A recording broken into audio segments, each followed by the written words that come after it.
disparaisse, afin que tu paraisses.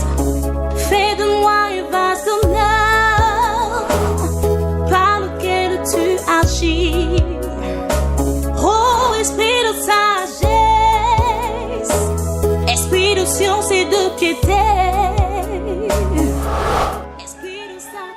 Donc il y a un programme qui te concerne. Éphésiens chapitre 2, le verset 10.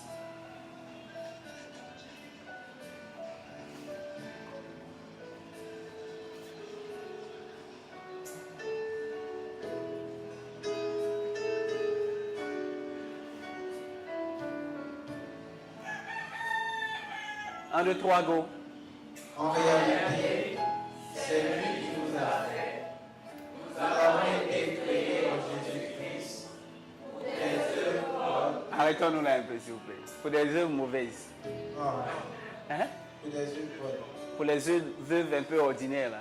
Pour des œuvres bonnes. Pour des œuvres atypiques. Pour des œuvres de misère. Pour des œuvres d'échec. Pour des œuvres de retard. Des œuvres bonnes. Pour des œuvres de plainte. Des œuvres bonnes. Pour des œuvres sans succès. Des œuvres bonnes. Il dit quoi? Pour des œuvres bonnes que l'homme a préparé d'avance. Que le pointeur a préparé d'avance. Dieu a préparé d'avance. Que la go a préparé d'avance. Dieu a préparé d'avance. Que nos parents ont préparé d'avance. Dieu a préparé d'avance. Que des financiers ont préparé d'avance. Que des politiciens ont préparé d'avance. Que Dieu a préparé d'avance. Alors si Dieu a préparé d'avance quelque chose pour ta vie, dis-moi quel est l'homme qui est suffisamment puissant pour se dresser sur le chemin du plan préparé d'avance par Dieu. Et dis-moi quel est cet esprit d'échec qui est suffisamment coriace pour t'empêcher d'arriver à la terre promise, pour manifester les bonnes œuvres que Dieu a préparées d'avance pour toi. La Bible dit que c'est Dieu qui les a préparées d'avance pour toi. Ce n'est pas toi. C'est une confirmation de ce que depuis avant que tu ne naisses, Dieu te connaissait. Et Dieu t'avait consacré, Dieu t'avait mis à part. Aucune réalité ne peut challenger ta vie.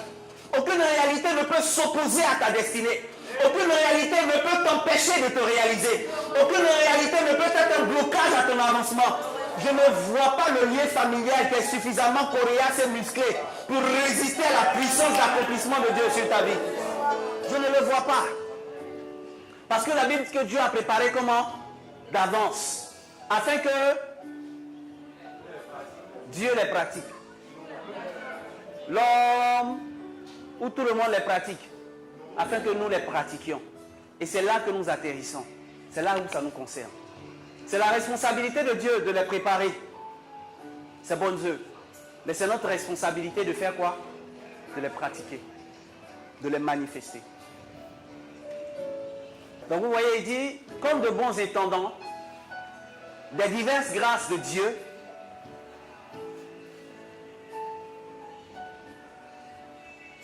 mettez chacun au service de vous-même.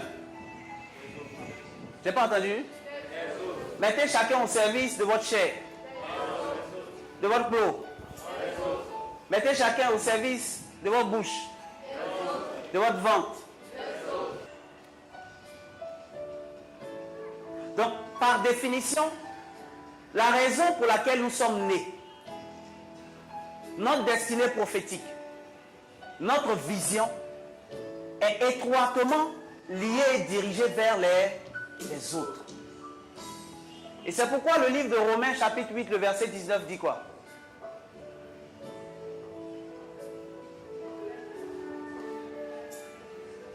Un, deux, trois, go. La création attend avec attendrissement la révélation des fils de Dieu. Tu peux penser que tu es dans une situation catastrophique. Mais en fait, il y a des gens qui sont en train de t'attendre. Il y a des gens qui attendent le logiciel qui doit sortir de toi, l'application qui doit venir de toi. Il y a des gens qui attendent l'organisation non gouvernementale qui doit venir de toi. Il y a des gens qui attendent les cliniques qui doivent sortir de toi.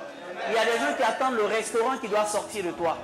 Il y a des gens qui attendent l'imprimerie qui doit venir de toi. Il y a des gens qui attendent les entreprises qui doivent sortir de toi. Il y a même des gens qui attendent la maison qui doivent sortir de toi. Alléluia. Ils sont là, ils attendent avec quoi? Un ardent désir. Oh Espíritu Santo.